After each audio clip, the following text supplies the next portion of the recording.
So you're Canadian, but you play field hockey. I think the kind of obvious question, I don't know if anybody else has asked you, I'm sure growing up you got asked, why do you play field hockey instead of, I'll say, real hockey, quote unquote? Yeah. I mean, so it's in Canada. Yeah, definitely the wrong hockey. Uh, so I played a little bit of ice hockey growing up, as well. It's such a fun sport, but I was never very good at it, and also I'm much too small to be an ice hockey player.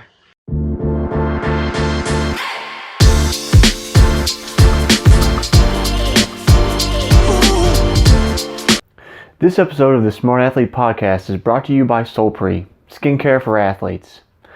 Whether you're in the gym, on the mats, on the road, or in the pool, we protect your skin so you're more comfortable in your own body. To learn more, go to solpre.com. Smart Athlete Podcast. I'm your host, Jesse Funk. My guest today has his PhD in biochemistry and molecular biology. Currently, he's in a postdoctoral position at Harvard Medical. And why he's here, in part, he was part of the Canadian Olympic field hockey team in 2016. Welcome to the show, Ben Martin. Awesome. Thanks for having me. Okay, Ben, I got to start with the elephant in the room. Why are we up so early? We're up so early because after this, I got to go to work and do some experiments. I think so. I'm not sure what time zone you're in. I guess you're probably 8 o'clock right now. Yeah, it's 8 o'clock. Yeah, so 7 for me. I've done different time zones. I've done episodes with people like in, I'll say Paris, but somewhere in France, near Paris. I haven't done one quite this early yet, so I just had to give you a hard time a little bit. Yeah, no, well, thanks for getting up early. Drinking coffee to get the day started. Yeah. Yeah. Yeah. It's coffee number 2 right now. Okay. So I've got this whole. So you told me you saw a couple of the episodes that Joe sent over to you, and we kind of contacted you. I have this whole other show where I do just about running because that's kind of my background. And one of my most popular videos is like, should you drink coffee in the morning before going to go run? So it always makes it like anytime somebody's drinking coffee and say no, you're an athlete, I'm like, are you headed to work or do you still need to train after the coffee? Mm. I mean, I would always have coffee before playing. Uh, Okay. Field hockey, different sport than running, obviously, but it was, yeah, early morning training, absolutely would have coffee. Afternoon training, probably would have coffee. Evening training, definitely would have coffee. Is that like an explicit, I know the caffeine's gonna like pep me up, or is it like how does that habit develop? I think sometimes like especially if we're in Vancouver and I was often balancing my time between doing experiments in the lab and then heading to the field to do training. Hmm. If it's a long day, I know I need a little pick me up. I just Hmm. get tired otherwise. And then sometimes it just is nice. It's part of the ritual. Yeah. Yeah. It kind of you feel okay. I've had my coffee. I'm ready to go. So what here's the thing, and I'm just gonna give you a hard time. So you're Canadian, but you play field hockey. I think the kind of obvious question, I don't know if anybody else has asked you, I'm sure growing up you got asked, why do you play field hockey instead of, I'll say, real hockey, quote unquote? Yeah. I mean, so it's in Canada. Yeah, definitely the wrong hockey. Um, so I played a little bit of ice hockey growing up, as well. It's such a fun sport, but I was never very good at it, and also I'm much too small to be an ice hockey player. Okay. I'd get killed out there. So, but field hockey, it's a niche sport in Canada, but it's a really big sport worldwide. Hmm. The number that field hockey people always throw at me, which I think they had one poll they liked and just kept with it, is that it's the second most popular sport in the world by participation for team Okay. sports. So it's got huge numbers of people who play it worldwide, but in North America it is quite small. I mean, I've known. Um, I think the first time I met somebody who played field hockey was this girl I knew in high school, not from my school. She went to a private school, and I was like, "You what now?" Just it's just one of those things where it's like, especially like Canadian, obviously centered on ice hockey, American sports, baseball, football. maybe basketball, and then everything else starts to like taper off from there. Yeah, yeah. Yeah, I mean, so I got into it because it's got a lot of similarities to soccer. Okay. And so I got into it when I was a kid because in the junior seasons, how they worked out, field hockey was in the off season for soccer, and they had a stretch where they're advertising it to soccer players, like, "Oh, you finished soccer, now come play something that's similar. You run around and it's obviously a stick and a ball rather than kicking with your feet, but similar positions, similar running and thought processes." So And the so pitch is like this is off season for soccer, so like stay in shape, do something, come out for this. Yeah, and so I was like a hyperactive kid, and at that point, my other option was baseball. And baseball, you don't run as much, and so it's a lot more just kind of standing around, and that just I would get antsy, and so then I went and played field hockey, and I can run all day, and it's great. Mm-hmm. So I started as a kid, and then it's just like a really kind of fast, skilled, fun sport, and just got more and more into it. Is there like cooperation with schools at school teams, or is it completely a club sport? It's almost in there's on the girls' side there is some school stuff, and on the men's side, growing up, it's almost all club. Okay. There's one private school that has teams, but they play in the club league. Okay. Okay. You already kind of answered the how you got into it because I was just like, again, everybody comes to it from a different place. Sometimes it's like, well, my dad or my mom played whatever, so then they introduced me to it, or I came to running because I tried soccer as a kid, and I loved playing midfield because I just got to run up and down the field over and over and over, and kind of took that like enthusiasm and said, why don't I just run? So it's always interesting for me, like how people get into, whatever it is they're doing. So how do you keep it up from? So you start when you were like 5, or when did you start? I was probably 7 or 8 when I started. Okay. So how does that progression look from 7 or 8 all the way through, I'll say mid to late 20s when you're, at the Olympics? Yeah. So there's a junior league that goes all the way through till 18, and then I played at university. So University of British Columbia. Okay. And then and that there the university plays in the club league in Vancouver. And the national team is based in Vancouver, and so there's a lot of guys who were in the national program who are at UBC, and then also in that club league. And so for me, I was a late bloomer. So at 18, I wasn't on any track to go anywhere. Right. But I went to university. I was playing with all the guys who were there, and that helped me improve a lot. And then it's like, and then there's tryouts, and you start going and don't get a look, and then a bit later you get something of a look, and then a half opportunity, and stuff starts to happen. Okay. So is there almost every even sport, but just like different countries, their pipelines for like Olympic development always differ. So is there like with triathlon now, there's a couple different pipelines for Olympic athletes. One of them being there's a program to recruit college athletes who ran or swam and try to make them into triathletes. Yeah. With field hockey, or they're like explicit, hey, come try out for the national team kind of like games or matches? They have they have they used to, at least they used to, that every year they'd be like an open camp. Okay. So it'd be once a year or once every 2 years. It'd be a camp where anyone could like email the coach, say, hey, I want to come.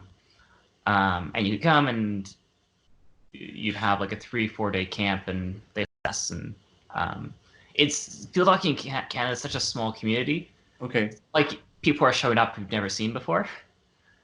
There's only a few thousand people who play, so you kind of know everyone already. Okay. That's the chance to kind of come and be in the same setting and kind of people to try and show what they can do.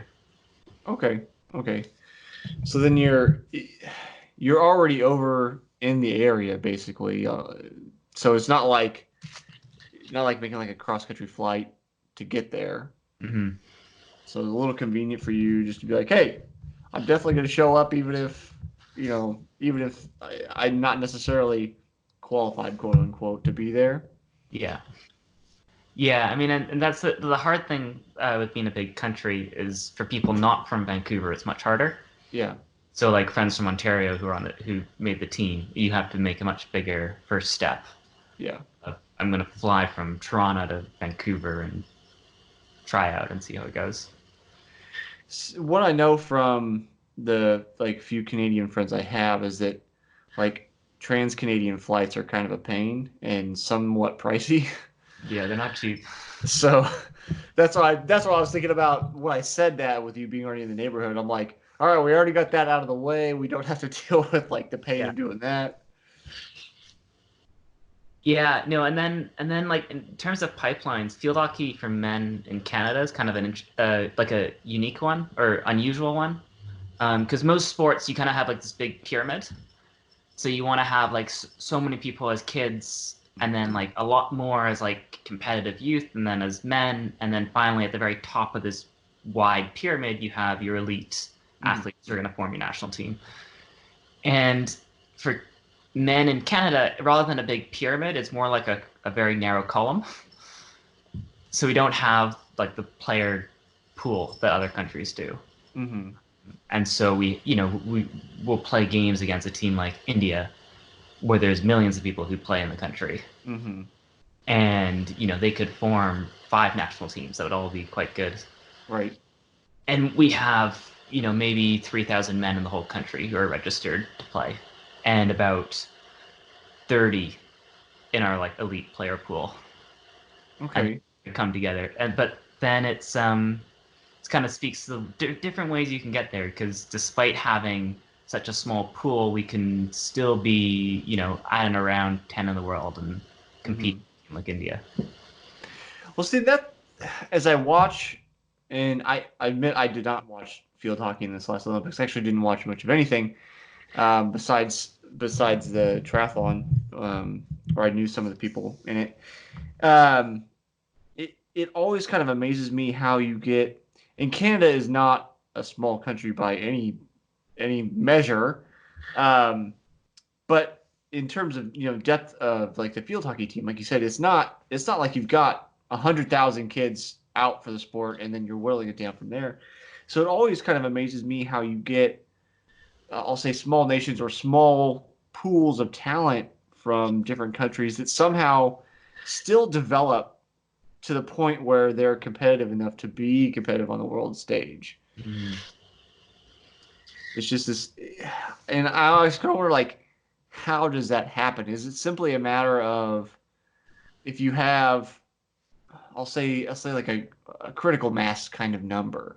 Say if you only had 50 people, it would be very hard to develop a team of 30. But once you reach a mass of 1,000, then somehow you'll get your 30 that you need. I don't know if it's a matter of that or just a matter of determination and dreams and like the human spirit, like figuring out how to be better. Yeah, I think it's both of those play into it, and then I think in Canadian field hockey leagues, we've always been very lucky with having like a core group of veterans or core very good people who play for a long time, and then that kind of just drives everyone else. So you're gonna have like the guys who've been who are at an elite level, and they'll give a lot of time in, and then for when I came into the team as a young guy, I would see all these veteran players and see what they're doing and learn from them, and that, despite not having tons of numbers, can kind of pull us up. Yeah, well, it's like it's the whole idea that like in this case it's sports, but you're the average of the 5 people you spend the most time with. So if you're spending your time with elite level players, like some of that's at least going to rub off on you, if not a little more. Yeah. So where are you now? Given that here's 2020. Are you still competing? Are you still, after another spot this year? So for me, this part of my life ended after the Olympics. So okay. I retired in 2016, and I'm still a lot of good friends on the team, and so I'm still like you can probably hear it as I talk about it. I'm still in some ways I almost feel like I'm still on the team, even though it's been a long time. Mm-hmm. But they've gone on to do very well without me, which is great. So they just recently qualified for the Tokyo Olympics. Okay. So there's only 12 countries that go to the Olympics for field hockey, so it's Okay. always a tough qualification road. But they're had a great 2-game series against Ireland to qualify, and so they're now in kind of that prep phase of building for the Olympics. So is qualification like almost like a World Cup style tournament where you've got like bracketed groups and then you have to win out in your group, or how's that set up? It changes every time. They keep tweaking it. This last one, there are like a bunch of different routes that you could qualify through, like winning the Pan American Games, for instance. Okay. And then for everyone who didn't qualify through that, they then paired them and did 2-game series, and the winner of the 2 games would go. Okay. So I think since you retired, and this is always, I've confronted this recently myself, even though I'm still competing. I always want to talk to, especially elite athletes. Did you have any difficulty transitioning from like this is who I am? I'm Olympic field hockey player to like now I'm just I say that with love, just a researcher. Yeah, I mean I think for me it actually wasn't as bad as some stories that I've heard. Like it's never easy, but it helped that I was still very busy when I retired. Mm-hmm. And so I played on the national team from 2009 till the end of 2016. And first few years I was a young kid coming in. I made some tours, maybe not others. The last 4 years there, I was on every team essentially. And that was all during my PhD. And so kind of 2012 through 2016, I was very, very stretched. Because I'd be out of the country for about 3 months of the year. And then when I was in town training a lot and still trying to do all my studies. And so I was like, by the time I retired, I was, it was amazing. Best 4 years of my life in a lot of ways. Mm-hmm. But I was just like, so done. And so then after I stepped away, then I could, buckle down and finish my PhD and kind of move on with other parts of my life. And so I didn't have time to kind of self-reflect too much and be like, oh, who am I now? All the rest of it. I was just, all these things haven't been able to do now. I can. I kind of think about that sometimes in terms of like identity shift. Like, so I have a couple of businesses, and sometimes I think about it'd be nice to grow them to the point where you could sell them, and then I think about the aftermath of like you spend all this time doing this thing, and then like you ship it off, be it in retirement or selling something or whatever it is, and I think about, well, before I do that, let's have a backup plan. Like let's get started on something else before we end it, so that there's not this giant vacuum left when you transition out of that stage of your life.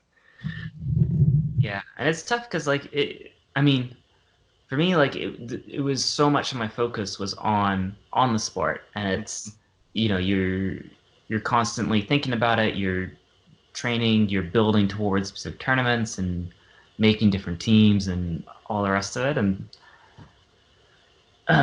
you kind of just lose like a big driving force in your life. You're like, oh, this is me without that, and trying to figure out what that means. Yeah. I mean, I can only see like chest up, but I'm assuming you're not like super fat now, so it seems like you've done okay without grueling hours of training. Yeah. So it was yeah, I've done okay. I'm still playing hockey. Now more socially than competitive. Okay. There is like in Vancouver, there's obviously a big community there that I'm very connected to, and then for the last year, just past 1 year now, I've been in Boston, which is where I've moved for my postdoctoral research. And there is a smaller but a good community here for hockey. So playing socially, kind of keeping active. But I've just recently gone back to the gym.